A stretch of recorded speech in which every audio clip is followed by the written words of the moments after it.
दोस्तों, ये कहानी एक जाने माने शहर की है जो एक सत्य घटना पर आधारित है। मुंबई के एक मशहूर हॉस्पिटलों में से एक है जहां दिन हो या रात हर एक कदम पे डर का एहसास होता है। चलिए दोस्तों, शुरू करते हैं मुंबई 2007 जे हॉस्पिटल। वार्ड नंबर 27 का रहस्य रात के ठीक 2 बजे थे।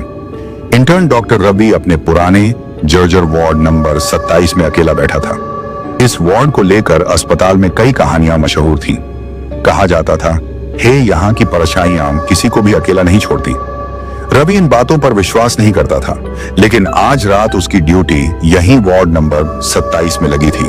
कुछ मिनट बीतने के बाद अचानक कोने से कुछ आवाज आई। रवि देखने के लिए उठा, चारों ओर देखा, फिर वार्ड के कोने में लगे पुराने पंखे की धीमी छर्र छर्र की आवाज आने लगी, पर पंखा तो बंद था। रवि ने अपना सिर उठाकर देखा तो पंखा बिल्कुल स्थिर था। उसने सोचा हवा का झोंका होगा, पर खिड़कियां तो बंद थी। तभी उसने बाहर के गलियों से एक नर्स की फुसफुसाहट की आवाज सुनी थी। रवि को लगा शायद कोई दर्द के मारे चिल्लाता होगा, लेकिन ऐसा नहीं था दोस्तों। जब उसने बाहर झांका तो पूरी गली खाली थी। पर क्या करे दोस्तों, विनाशकाली विपरीत बुद्धि। जब तक पढ़े लिखे लोगों के साथ कुछ घटना नहीं होती, तब तक उन लोगों को विश्वास नहीं होता। फिर रवि के कान में अभी भी वो फुसफुसाहट की आवाज और भी तेज हो गई थी, मानो कोई उसके कान के पास कुछ कह रहा हो। रवि ने पूछा, कौन हो तुम? वो आवाज बोली, यहां से चले जाओ, ये मेरा घर है, यहां कोई भी सुरक्षित नहीं है। ये बात सुनते ही रवि को पसीना आ गया, दिल जोर जोर से धड़कने लगा। उसने अपने मोबाइल की टॉर्च जलाई और वार्ड के अंदरूनी हिस्से यानी कोने में रोशनी डाली। कोने में पड़े एक पुराने बिस्तर पर उसने एक धुंधली सी आकृति को देखा। वो एक सुंदर औरत थी जिसने सफेद साड़ी पहनी हुई थी। वह औरत बेड पर बैठी थी, उसकी आंखें खाली और गहरी थीं। रवि ने हिम्मत करके पूछा, आप कौन हो, आपको क्या चाहिए? वो औरत ने कोई जवाब नहीं दिया। वह बस अपनी खाली आंखों से रवि को देखती रही। रवि को लगा शायद कोई मरीज रास्ता भटक कर यहाँ आ गया होगा। वह उसकी मदद के लिए आगे बढ़ा। तभी उस औरत ने धीरे धीरे अपना हाथ उठाया और हवा में एक दिशा की ओर इशारा किया। रवि ने देखा कि जहां वह औरत इशारा कर रही थी, वहां की दीवार पर खून से लिखा था, मेरी मदद करो, मैं बरसों से यहां हूं। रवि के रोंगटे खड़े हो गए। रवि ने तुरंत अपनी घड़ी पर समय देखा। 2:15 हो चुके थे। ठीक इसी समय दीवार पर खून से लिखा हुआ अपने आप गायब हो जाता था, मानो अभी अभी किसी ने उसे मिटा दिया हो। रवि घबराकर पीछे हटने लगा। उसी पल वार्ड का दरवाजा अपने आप जोर से बंद हो गया। रवि ने सुना कि उस औरत की आवाज अब उसके बिल्कुल पीछे से आ रही है।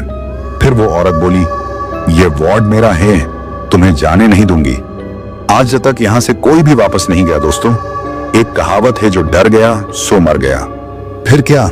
हिम्मत करके रवि ने पीछे मुड़कर देखा तो वहां कोई नहीं था, पर उसे लगा जैसे किसी ने उसकी पीठ पर हाथ रखा हो, लेकिन वहां पे कुछ भी नहीं था। रवि बोला, ये मेरा वहम है। फिर अचानक वो औरत रवि के ठीक सामने आ खड़ी हुई। सफेद साड़ी अंदर गई हुई, काली आंखें, लंबे झलकते बाल, हंसता हुआ चेहरा। रवि ने उसका भयानक रूप देखते ही वो जोर से चिल्लाया, कौन हो तुम, मुझे जाने दो। उस औरत की आवाज पूरे गलियों में जोर जोर गूंजने लगी। सुनने को कोई भी नहीं, सिर्फ रवि था। फिर क्या? रवि ने अपनी आंखें बंद कर ली और डर के मारे वहीं बेहोश हो गया। फिर 2 घंटे बाद होश में आया और उसने आंखें खोली तो उसने खुद को वार्ड के ठीक बाहर पाया। रवि ने देखा वार्ड का दरवाजा तो बंद। हे रवि वहां से तुरंत भागा। भागते भागते बोला, कसम खाता हूं फिर कभी भी इस वार्ड नंबर 27 में नहीं आऊंगा, अंदर से बंद था।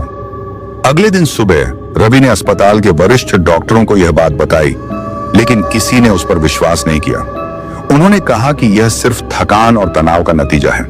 पर रवि जानता था कि उसने जो कुछ देखा था वह सच था। वार्ड नंबर 27 अब भी बंद है दोस्तों। आज भी वहां रात के 2 बजे वहां से फुसफुसाहट की आवाज आती है।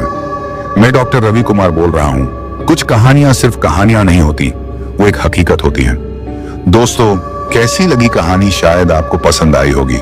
लाइक, शेयर, सब्सक्राइब करो ताकि मैं आपके लिए और भी डरावनी कहानी लाता रहूं। चलिए मिलते अगली वीडियो में, तब तक के लिए गुड बाय।